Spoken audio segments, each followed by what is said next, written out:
I'm sure most of you know about the honey scandal from last year. There was a huge video done that was essentially an expose on honey and how they were making their money and how terrible they are. Now, I'm confident with that fact because this video exposing the honey influencer scam is sitting at 18 million views. And in this, the creator, Megalag, went into detail talking about how honey was stealing affiliate links from other content creators, essentially taking away their commission and giving it to honey, all without telling anybody anything. That was a huge deal. Honey bad. Well, just a few short hours ago, he ended up posting a second video going further into investigating honey and their horrific business practices. Let me make it clear that what I just said is selling it short. It's so bad that PayPal took down his video, and no, that's not him just assuming that. He had it up on Patreon for early access, and PayPal sent a cease and desist. I figured with as big as this video is absolutely going to be, I was going to break it down, give a bit more of a Reader's Digest version of it, as it is a 50-minute video, but I highly recommend you check out the entire thing. I will leave a link to the video and his channel down in the description. He did a lot of research and brought in a lot of evidence to support his claims. Now, I think to start this video off, I want to go over the main points that he hits on in this video. I think the best way to get that started is just to show Megalag setting it all out for us. Well, you see, besides lying to consumers and stealing from influencers, honey was also causing serious harm to small businesses. So much so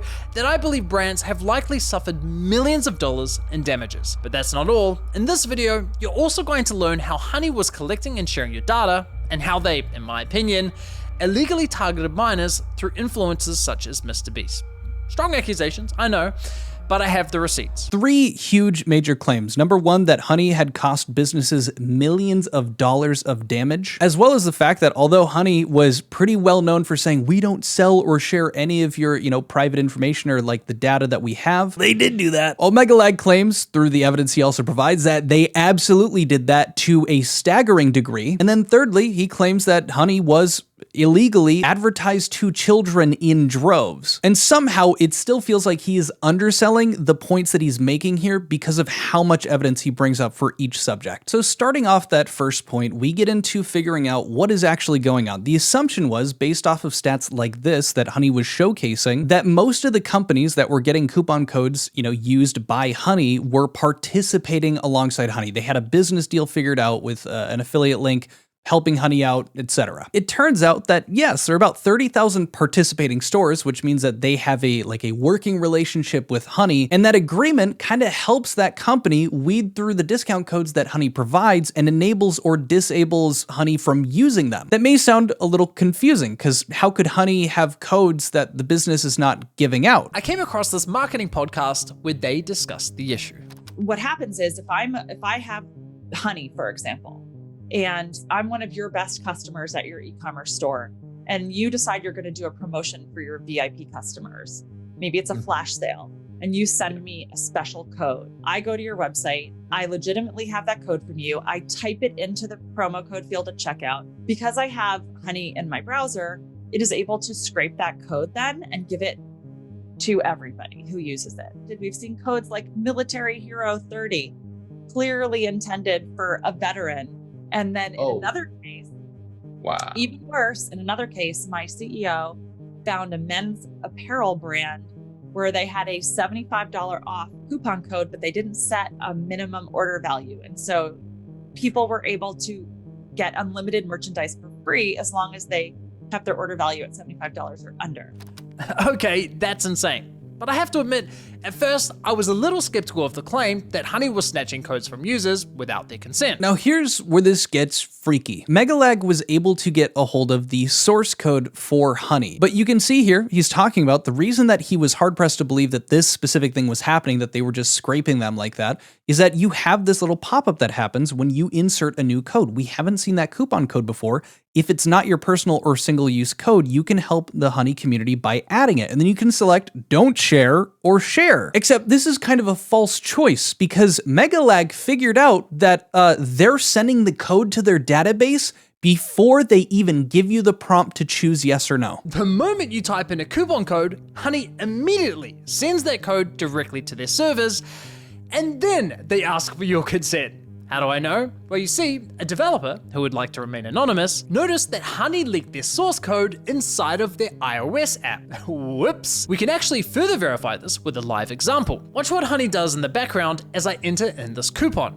Honey realizes that it doesn't have this code yet and asks for my consent to share it. But look at this. Before I've clicked anything, Honey has already sent that coupon code to their server, including the details of how much money that coupon saved me, all without my consent. Now, Honey might argue that if you click don't share, they never actually use those coupons. And maybe they don't.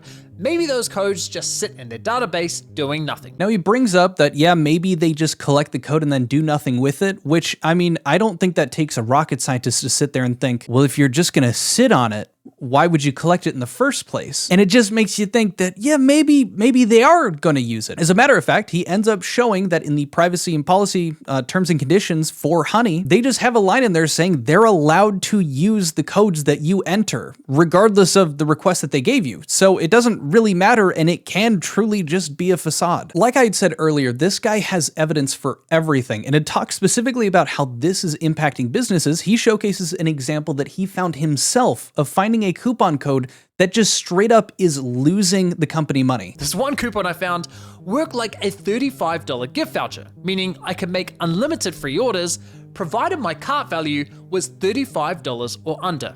When I alerted the business, they appeared to have no idea how the code had been leaked. Not only that, but he also interviewed businesses impacted by Honey's influence with these coupon codes. And this kind of ties into the original Honey expose that had come out about how this also is impacting creators. And that has to do with the fact that these companies are usually using codes like these to help gauge and understand what kind of pull a creator has when they sign a brand deal. An example used in this video is going over the podcast space specifically. Usually they don't have an affiliate link, and instead they have a code because it's a podcast. You're not always going to be at your desk, ready at your computer when you're listening to a podcast. But when a code ends up being universally used that was specifically only for this audience, for this one particular podcast, they have a much harder time being able to analyze how much of an impact this creator had working with them and doing their advertisement. They can't tell how much money they made doing this deal and having this coupon code for this creator's audience. And I'm sure most of you understand what advertisers will choose to do at the first sign of adversity. They fucking leave. This has literally caused one of the brands that Megalag spoke to in this video to completely pull out of podcasts, mainly because of this issue. A lot of times discount codes are the only way for you to understand if a YouTuber that you love and would love to partner with is actually driving incremental value to your business. Those codes would immediately get picked up by Honey, and then they'd be used hundreds of thousands of times. And you'd be like, all right, like not only does that negatively impact our business, it was for that audience, but we have no idea which podcaster we should continue to support. Now, another thing I should also mention is when a creator does that, they usually end up paying a commission to that content creator. But if a ton of people are using that same coupon code and are being read as though they came from that content creator, that means that although great for that individual, they're getting paid a ton because their commissions just spiked through the roof. It means that that advertiser is therefore, if they end up having to do that through like a contract or something, having to pay out that creator, they lose that much more money. And so overall, it's a complete net negative. Honey then indirectly, but also directly is screwing over creators in yet another way that wasn't even yet understood. Now, the conclusion of this specific issue that they are dealing with is oftentimes these companies trying to reach out to Honey to get their coupon. They don't want to work with Honey anymore. They want their company completely off of Honey's list. They don't want to be in this database. Well, he ends up including a chain of emails sent from the person that you were just seeing speak from Made in Cookware, reaching out to them multiple times. Number one, just to remove codes that were showing up, but number two, asking to be removed. And then they just stonewalled. They would not answer, would not even recognize that he had asked that question multiple times. And what they do most often, it appears, is when they're reached out for reasons like this, people wanting to separate themselves or get all of their information taken off. You can read here. we can absolutely remove the code in question. In order to protect the Honey experience for our users, we typically do not remove codes unless we have a working relationship. We'd love to discuss how we can work more closely and partner with your brand. And you can kind of put 2 and 2 together and see how they have 30,000 different partners that they're working with. They're strong-arming these people into having a relationship with them so that they end up getting a percentage cut of all transactions done with that company in exchange for not scraping the data and leaking discount codes that end up netting huge losses for the company. Well, they finally did get a response to that question, why can't we be removed? We'd like to remove. We proudly host a consistent shopping experience for all Honey shoppers who rely on our shopping tools. Therefore,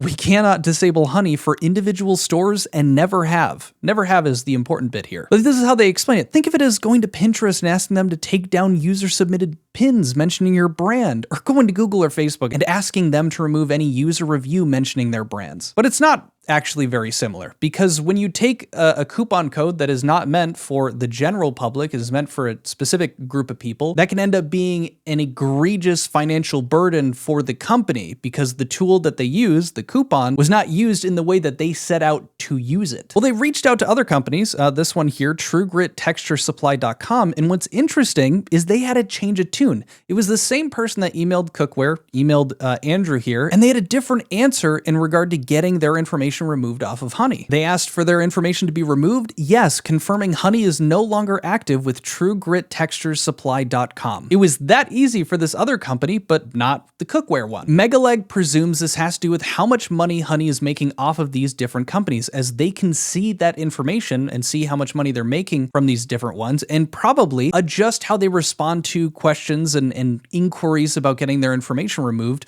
according to how much money they'd lose if they accepted that. There is so much more that he ends up tackling, going in depth about all of this. So like I said at the beginning, link is down in the description. Let's move on to that second major point, how although Honey was saying we never collect, sell your data or anything, they were absolutely doing it to a horrifying degree. This is my favorite example that he brings up, showing immediately how they're just straight up lying to consumers about selling or collecting the data. The first thing I noticed when auditing Honey's website was that they explicitly assured users that, hey, what we don't do is sell or share your data. But the moment you click the link to their privacy policy, the first thing you see is how we share your data.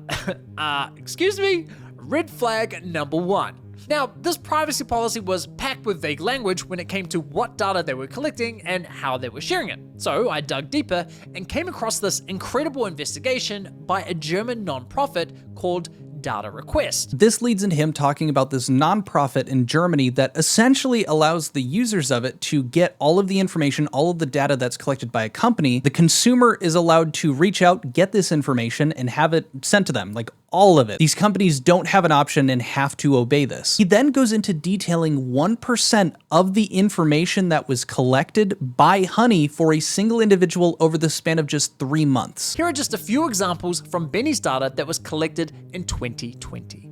Honey could see that on February 13th at 2:57 PM, Benny viewed an iFixit guide on how to swap the DVD lens on a Nintendo Wii.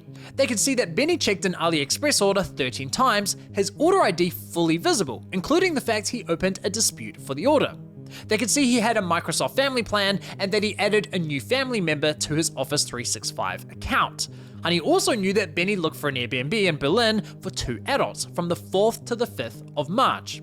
And apparently Benny had issues with his iPhone because he viewed an Apple support page on how to reset his passcode. On March 23rd at around 5 PM, Benny watched a documentary called Scanning the Pyramids on CuriosityStream, a service he subscribed to just an hour earlier through YouTuber Tom Scott's affiliate link. And apparently Benny's a gamer because he redeemed a game on Steam with the serial code 5HGP6.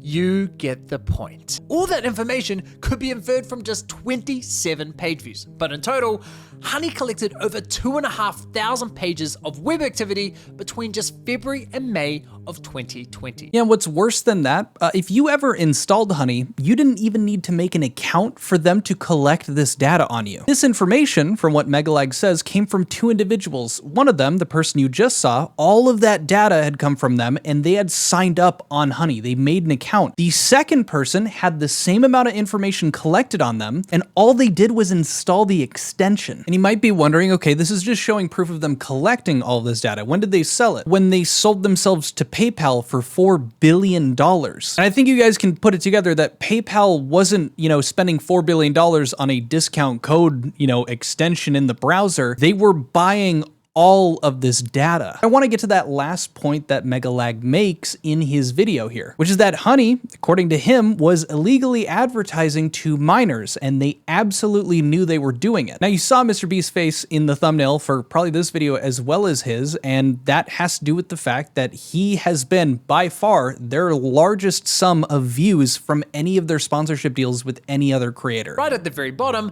Honey states that, quote, "We created Honey for the exclusive use of adults, 18 and older, and we don't knowingly collect or solicit personal information from children." Now, there's just one problem with that. I have a challenge for all of you. Go to every computer in your house, your mom's, your dad's, your sister, your brother's computer, and install Honey. Not only did Honey and PayPal knowingly collect data from minors, but they intentionally targeted them in their advertising. That's not just unethical, it's potentially illegal in numerous jurisdictions. But Honey did sponsor MrBeast, and those videos garnered a whopping 3 billion views, making him Honey's #1 sponsor. In fact, according to my data, MrBeast sponsorships represent over 1/3 of Honey's total sponsored views on YouTube. Now, not only did they do this with MrBeast, but they were also clearly advertising to other channels that are very much for kids. As you just saw there, Minecraft YouTubers, Roblox channels, this cartoon channel. And look, if you're not sold on them clearly targeting children with their advertisements, here is the advertisement that MrBeast did for Honey. I have a challenge for all of you. Go to every computer in your house, your mom's, your dad's, your sister, your brother's computer, and install Honey.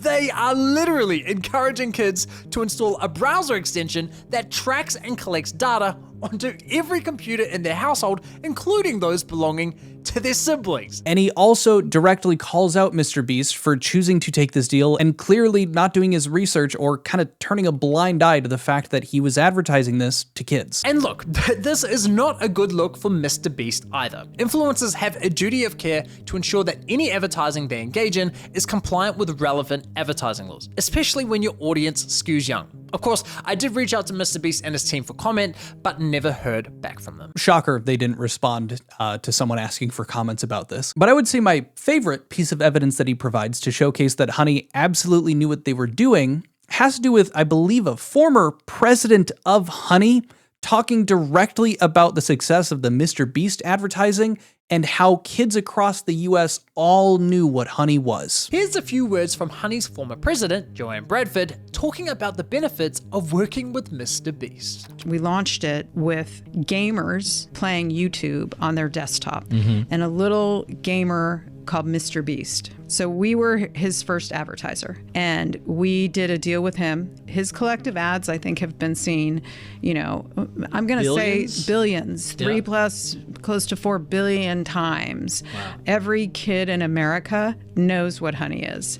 Every kid in America was telling their moms and their dads they needed to download, Honey in order to save money. Now, those were the major points that were covered in this video. Again, I cut out a lot for the sake of this being a time saver, and I highly recommend if you have an hour of your time, it is well worth the watch and incredibly informative and very, very interesting. As a matter of fact, he closes that video off with a kind of teaser to a third video that he has in the works talking about the fact that Honey has been ignoring a stand down rule. The stand down rule is supposed to be that if that link has been clicked by a consumer, if you have this kind of setup where you're usually trying to take a cut there like Honey was, you have to stand down. You have to allow that transaction to occur without interacting with it. But instead, Honey was replacing whatever affiliate link was going there with their own. Well, he did more research and apparently it might turn into a very legal issue for Honey and PayPal. Very interested to see what ends up happening with that and seeing that video come out down the road here, but I'm very curious to hear what you guys think. The goal of this is to be a time saver, like I said, so I'm gonna wrap it up here, but if you enjoyed it, found this useful, saved you some time, consider subscribing, helps out the channel trying to reach 100K before the end of the year. But that's all I got for you. Thank you very much for watching. I'll see you guys later. Adios, peace, bye.